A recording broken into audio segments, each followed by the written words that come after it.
Naam, bila shaka hujambo mtazamaji wa News Update Media.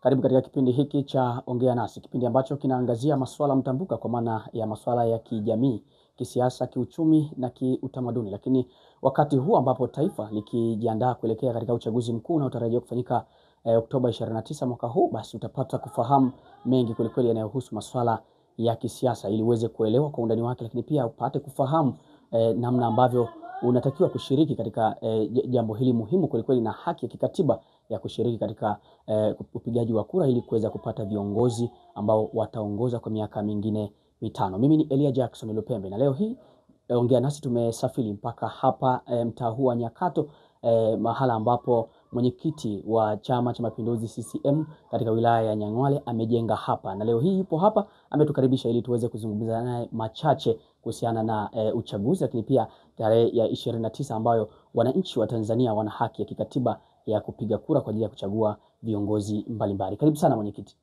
Asante sana mwandishi wa habari. Kwanza nitumie nafasi hii nimshukuru sana Mwenyezi Mungu, lakini la pili niwakaribishe sana, karibuni sana. Na kama ilivyo ada yetu, sisi na waandishi wa habari nadhani huwa mnatusaidia kuhabarisha umma mambo yanayojiri pamoja na mustakabali wa nchi yetu, lakini pia yanayoipendeza nchi na kuitangaza kwa mema. Na mimi ni shukuru tu na nikukaribisha sana, karibu sana. Asante sana. Naam, mtazamaji mnayetutazama hivi sasa ni Alhaj Adam Tore, mwenyekiti wa Chama cha Mapinduzi kutokea wilaya ile ya Nyang'hwale pale mkoani Geita. Leo tutazungumza machache hapa kuhusiana na masuala ya kisiasa, hususan sana kuelekea katika uchaguzi huu. Mwenyekiti, kwanza kabisa tuanze na hali za kampeni ambavyo zimeendeshwa katika wilaya yako mpaka kwa hivi sasa, tathmini yake ipoje, unaitazamaje kwa mfano? Asante sana kwa swali zuri kabisa, na niseme tu kwamba wilayani kwangu, wilaya Nyang'hwale, kwa kweli tumejipanga vizuri, na kama ambavyo ratiba ilivyokuwa inaonyesha, kampeni rasmi zilizinduliwa tarehe 28 na mpaka leo tunaelekea ukingoni sasa kwenda kumaliza ng'ombe mzima, tumebakiza kamkia. Kampeni kwa kweli tuseme kwamba kwanza kabisa tunamshukuru Mwenyezi Mungu kwa afya, lakini pia kila kukicha tunazidi kuimarika, na mwitikio kwa kweli watu wamekubali na wamekubali kutusikiliza sera zetu za Chama cha Mapinduzi. Lakini kiuhalisia sisi ajenda yetu ni uchaguzi. Tunaendelea kuhamasisha namna gani watu wataweza kujitokeza kwa wingi kwenda kushiriki katika uchaguzi, lakini yoyote wende wakipigia Chama cha Mapinduzi, chama ambacho kina sera, chama chenye ilani. Kwa kweli mwitikio wa watu ni mkubwa sana na ni mzuri mno. Tuseme tu kwamba tumefanya kazi ya kampeni hizo siku zote hizo, takriban miezi miwili tunaelekea sasa kwenda kumalizia, kuhitimisha. Kazi inaelekea vizuri kwa kweli, tunamshukuru sana Mwenyezi Mungu, na ushirikiano umekuwa ni mkubwa sana na mwitikio wa wananchi umekuwa wa hali ya juu sana. Kwa kweli tunashukuru sana. Mipango mingi tunayo ambayo tumejipangia, ambayo hatuwezi kuiweka wazi hapa sababu tunapigana na maadui zetu, hatuwezi kuiweka wazi na kila mmoja na stari yake ya kupigana. Niseme tu kwamba kwa kweli sisi tunacholenga ni kwenda kufanikiwa 100%. Okay. Naam. Unaposema maadui unamaanisha nini mwenyekiti? Hivi vyama vingine hivi wasiokubali, wao kazi yao ni kupinga. Wasioona mazuri wao ni kukosoa tu, wanaangalia sehemu ya madhaifu basi. Hao ndo maadui zetu hao. Pengine mwitikio huu ambao umeuzungumza sasa kwa maana ya wananchi, namna ambavyo wameitika kusikiliza sera ambazo zinatangazwa na Chama cha Mapinduzi CCM, mwitikio huu unatokana na nini hasa kwa upande wako kama kiongozi? La kwanza kabisa mimi nakuwa nawaambia hata kwenye vikao vyangu vya kampeni. Kwanza wagombea tunawauza. Ukianza nafasi ya urais, mgombea wetu anauzika. Ukija kwa nafasi ya ubunge, mgombea wetu anauzika. Wilaya yangu ya Nyang'hwale na kata 15 na waheshimiwa madiwani 15 wote wanauzika. Okay. Ni watu tuseme kwamba kama ni biashara, unaenda kufanya biashara ya kwenda kuuza bidhaa ambayo inahitajika kwa wakati huo na ina soko na ina thamani. Kwa hiyo sipati tabu sana kwenda na namna ya kuweza kuanadi. Kwa kweli na kila sababu ya kujivunia wagombea wangu, kwa kweli wote wanasifa. Na nikianza kutaja hata mambo aliyofanya Mheshimiwa Rais Dr. Samia Suluhu Hassan, anafanya kazi kubwa sana ndani ya Tanzania kwa ujumla, lakini ndani ya halmashauri yetu ya wilaya ya Nyang'hwale ni mambo mengi kwa kweli ya msingi yamefanyika. Mimi na nyie wote ni mashahidi, hata wananchi wa Nyang'hwale leo hii nikiwa kwenye media nasema hivi, wanasema kweli mwenyekiti unachokisema ni sahihi. Kwanza Nyang'hwale hata siku moja hatujawahi kuwa na ndoto kwamba tutapata lami. Lakini sasa hivi ukiingia mjini pale tuna kilomita 1 ya lami. Tunateleza tu. Hatujawahi kuota hata siku moja kwamba tutakuwa na taa za barabarani. Leo hii ukiingia usiku panang'aa mji mzima. Watu wanatamani kwenda kupiga picha pale. Pamoja na hayo lakini kuna mambo mengi lukuki. Ukiangalia sekta ya umeme imefanyika, vijiji vyote 62 vina umeme. Sasa hivi tunaelekea kwenye vitongoji, tumeshaanza kufanya zaidi ya 50% kwenye vitongoji. Lakini ukienda kwenye sekta ya afya, mambo mengi kwa kweli yamefanyika. Kila kijiji kina hospitali, kila kijiji kina hospitali. Vituo vya afya sasa hivi tunavyo takriban 4 na vingine vinaendelea kujengwa. Hospitali ya wilaya ishakamilika na bado sasa hivi wanaelekea tena kutengeneza, kutanua wigo, njia za kutembezea wagonjwa. Hata kama mvua ikija kwa dharura, mambo yanaendelea. Ukigusia sekta ya maji na yenyewe inafanya vizuri mno. Mtandao wa maji sasa hivi unasambaa. Mimi nadhani kila kitu kiko sawa. Ukienda kwenye miundombinu yenyewe ndio tuseme. Japokuwa changamoto huwezi kuzimaliza kwa wakati mmoja. Nia na madhumuni sisi wanajamhuri ni kuona hata ilani ya Chama cha Mapinduzi, ilani ile ndogo, tuna ilani kubwa ya nchi nzima, lakini tuna ilani ambayo ni ya kimkoa ambayo imeainisha maeneo yote, hususan hata sisi wilaya Nyang'hwale. Yametajwa maeneo mengi. Kwenye miundombinu sisi ndio tunaona tuna upungufu kidogo. Hilo nikiri kwamba mapungufu yapo, lakini baada ya miaka mitano 2025 30 yanaenda kukamilika hayo yote hayo.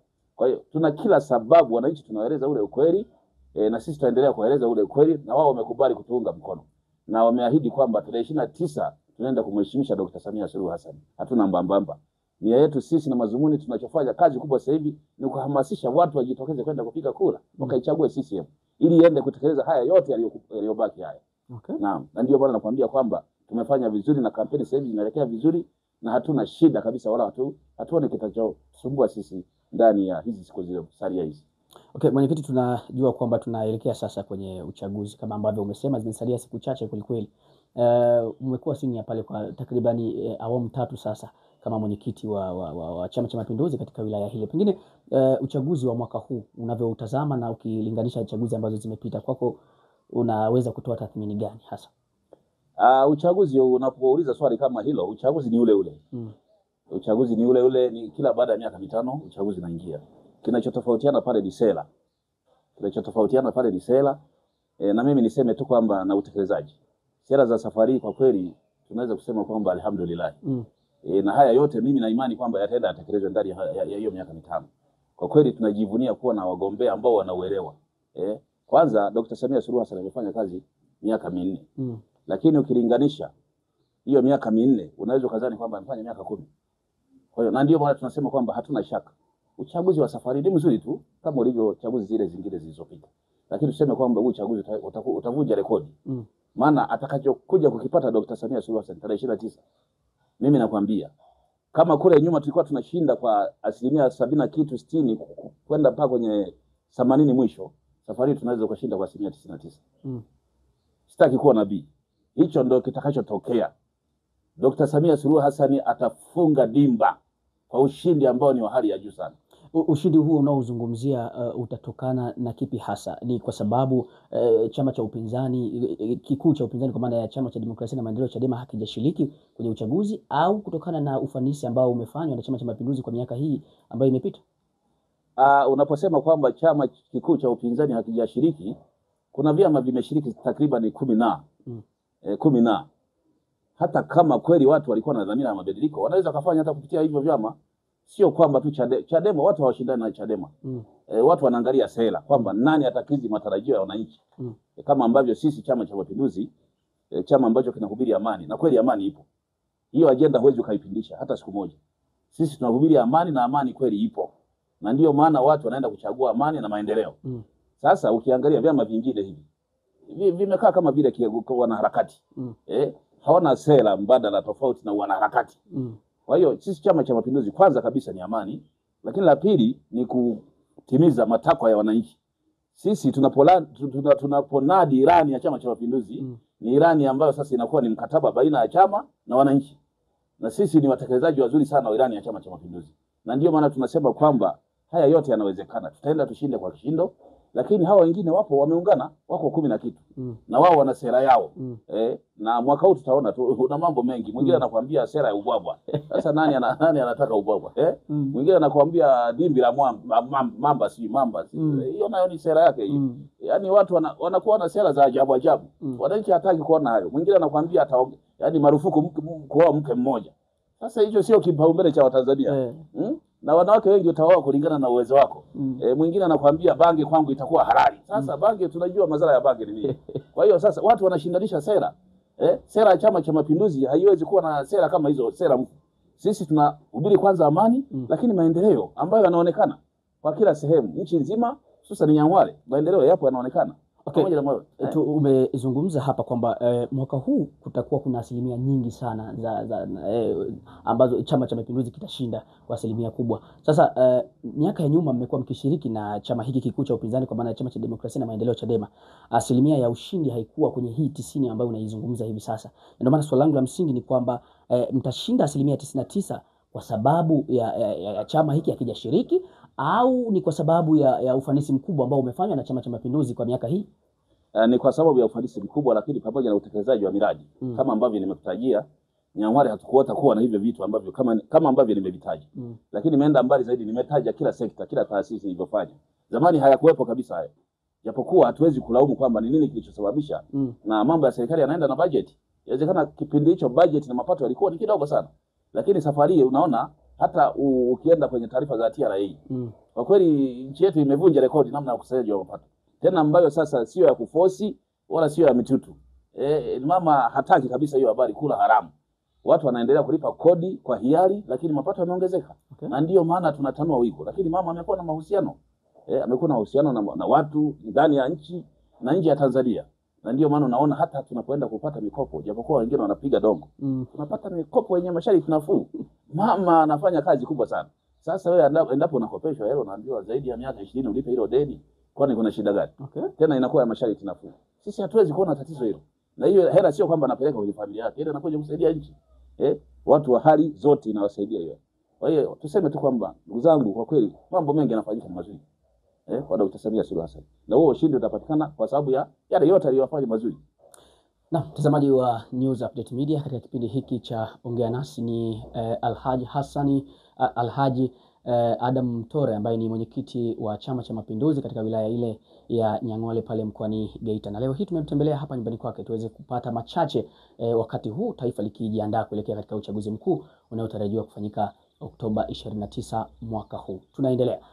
Pengine mheshimiwa, umezungumza kuhusiana na swala zima la kujitokeza katika ushiriki wa katika kuchagua au kwenye uchaguzi huu. Kipi hasa katika maeneo yale tu unayoongoza, natamani kufahamu kwa uchache sana wanachokwenda kujivunia wale wananchi ambao wanakwenda kupiga kura yao kwa Chama cha Mapinduzi kwa mwaka huu? Mimi naweza nikasema tu kwamba wanachojivunia hawa wananchi wa wilayani kwangu naongoza, kwanza ni matokeo. Matokeo kama ambavyo nimesema, lakini pia hata ukiangalia wilaya ya Nyang'hwale kwa kweli na sura moja nzuri sana. Hata kwenye sekta ya elimu watu wameendelea kufanya vizuri, na shule za mfano sasa hivi ziko Nyang'hwale. Lakini ukiangalia hata sasa hivi tuko kwenye msimu wa kilimo. Ninavyozungumza hivi leo hii tarehe 25 hii, watu sasa hivi wamechukua mbolea na mpaka wamesema basi za ruzuku. Mama ameleta mbolea kabla ya muda wa msimu. Zipo nyingi tu za kutosha. Kwa hiyo ninachokuambia kwamba kila lililohitaji la wananchi inatekelezwa kwa wakati. Na sisi tunaoishi vijijini 80% ni wakulima. Sasa mkulima ukishakanyaga penyewe mahala pake, unakuwa umeshamaliza hoja yake. Na ndio tuna sababu nyingi za kujivunia kwamba twende tukapige kura tarehe 29 ili tukatoe haki kwa huyu mama. Ametusaidia mambo mengi sana. Ameweza kututendea haki wana Nyang'hwale. Ni mambo mengi ukiendelea kuyataja hapa muda hautoshi. Kuna makundi mawili, kuna wanaosema Oktoba tunatiki, lakini kuna wanaosema Oktoba tunatoka, kwa maana ya kwamba hawasapoti uchaguzi huu. Kwako unalizungumziaje hili kwanza? Oktoba tunatiki ndio slogan yetu sisi kwa ujumla. Maana kutiki Oktoba ni kwenda kupiga kura. Na kwenda kupiga kura ni kwenda kumheshimisha Dr. Samia Suluhu Hassan. Mimi naweza nikasema moja kwa moja hivi nikataki hivi. Sababu ninavyosema hivyo, mimi kwa rai yangu nahamasisha wananchi wote wilaya Nyang'hwale, wilaya ninayoiongoza kama mwenyekiti. Tumejipanga tarehe 29 na bado nahamasisha tutokeni twende tukapige kura. Na unapofika kituoni, nenda kapige kura kwenye Chama cha Mapinduzi. Angalia penye nembo ya Chama cha Mapinduzi, weka tiki hapo. Anzia rais, mbunge, tunamaliza na diwani.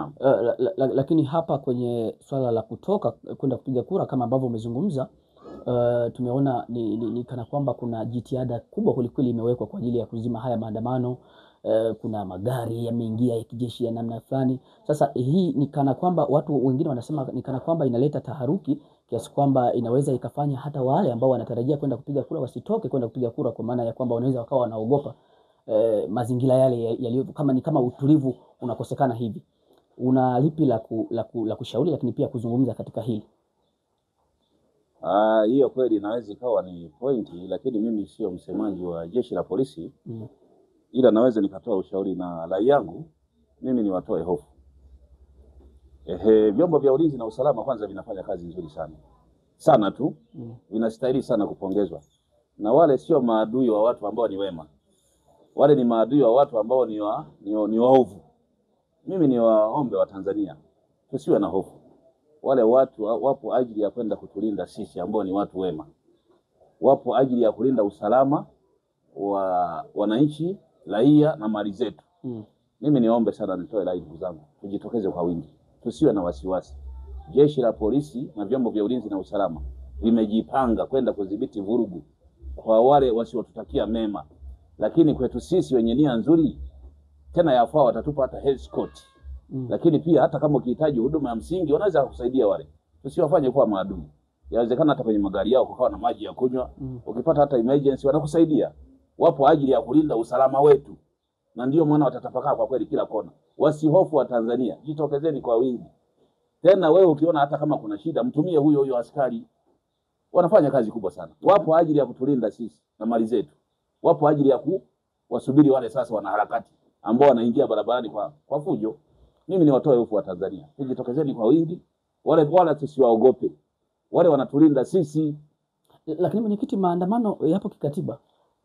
Kwamba mwananchi, katiba ya Jamhuri ya Muungano wa Tanzania inamruhusu kuandamana kwa amani, kwa maana ya kwamba kufikisha ujumbe katika sehemu husika ambapo pengine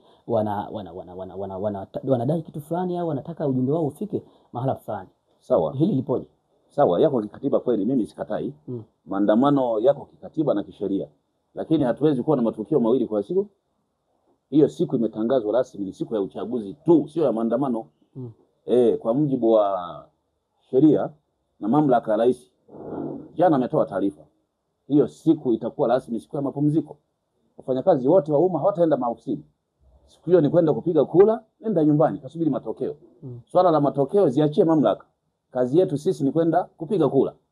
Piga kura, nenda nyumbani. Kazi ya kutangaza ziachie mamlaka. Kwa hiyo sawa, umesema maandamano sawa, naweza akawa kisheria. Na kweli yako kisheria.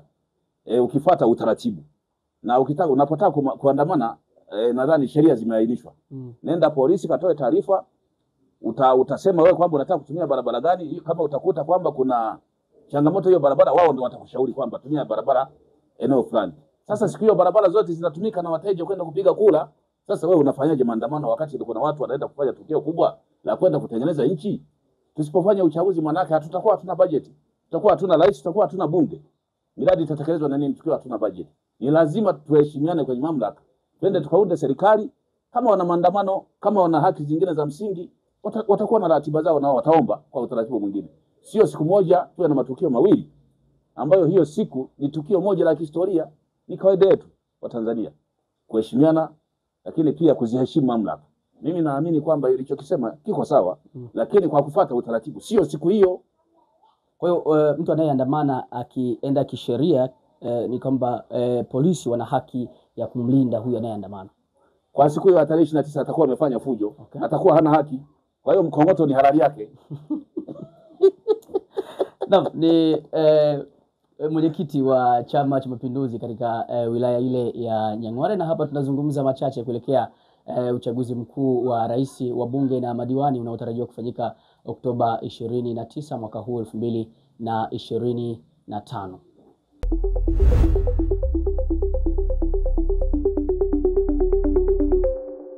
Na mwenyekiti, kuna mambo mawili bado yanaendelea kuchanganya watu na yapo mtandaoni yakiendelea kusumbua sana. Kati ya amani, kama ambavyo umezungumza kwamba mnatangaza zaidi amani ili taifa liendelee kubaki na usalama. Kuna wanaosema kwamba sisi tunasimamia kwamba amani ndio inayotakiwa kuanza alafu haki ipatikane, lakini pia wapo ambao wanasema haki inatakiwa kuanza alafu amani ipatikane. Pengine wewe kwa mtazamo wako kipi Nani ni baba wa mwenzake kati ya haya mambo mawili? Sisi vyote tunavyo kwa pamoja, Chama cha Mapinduzi. Tuna amani lakini pia tuna haki. Na ndio maana tunaendelea kuimarika kila siku. Okay. Na tunaendelea kuungwa mkono kila siku. Mimi niseme tu kwamba pale ambapo mtu akizamiria kufanya kitu hata kama kinaonyesha kwamba kina ukweli, huwezi ukamtoa kwenye dhamira yake. Yawezekana mtu kamwambia kwamba hiki ni kikombe, yeye akakwambia hapana, hicho sio kikombe, hiyo ni simu. Sasa wewe unavyoangalia hii ni simu, ni kikombe. Sasa nimekupa hata mfano kule mwanzo. Hivi kweli unazungumza kipaumbele wa Tanzania, kweli utawaambia masuala ya bangi? Utawaambia masuala ya dimbi la mwamba? Utaeleza masuala ya kuongeza wake? Wana kipaumbele hicho? Mimi nadhani mtangazaji, kuna vitu vingine havihitaji kutumia hata akili kubwa. Okay. Ni akili ya kawaida tu, naelewa kwamba kwa hiyo hujanijibu kidogo hapa, natamani kufahamu kwa upande wako kati ya haki na amani kipi kinatakiwa kitangulie? Haki na amani. Unapokuwa na amani kila kitu kinafuata. Kinakaa vizuri. Okay. Sababu unapokuwa huna amani hata hiyo haki unaweza ukaikubali tu, lakini kwa kushinikizwa, sababu amani hamna. Okay. Tumalizie hili. Ukanda wa Ziwa umeonekana kwamba viongozi kwa maana wagombea wa kiti cha urais wamekuwa wakiutumia sana kwenye kufunga mikutano yao ya mwisho, kwa maana ya kufunga zile kampeni zao. Tumeona hapa Daktari Jakaya Mrisho Kikwete alifungia kanda ya Ziwa, lakini pia Dr. John Pombe Magufuli na wakati huu sasa tunatarajia kumpokea Daktari Samia Suluhu Hassan, mgombea wa kiti cha urais kupitia Chama cha Mapinduzi CCM, kufungia kampeni zake katika kanda hii ya Ziwa. Kwako hili umelichukuliaje na unalipi la kujivunia hasa? Kwanza mimi nashukuru na ninapongeza sana kwa kuliona hilo, na mimi naomba sana ndani ya maisha yetu liendelee hilo kuwa hivyo, ila tiba isibadilike hivyo. Sababu ukiangalia jiografia ya nchi yetu na historia ya nchi yetu, ukiangalia Dar es Salaam ni mji ambao ni mji mashuhuri wa nchi yetu.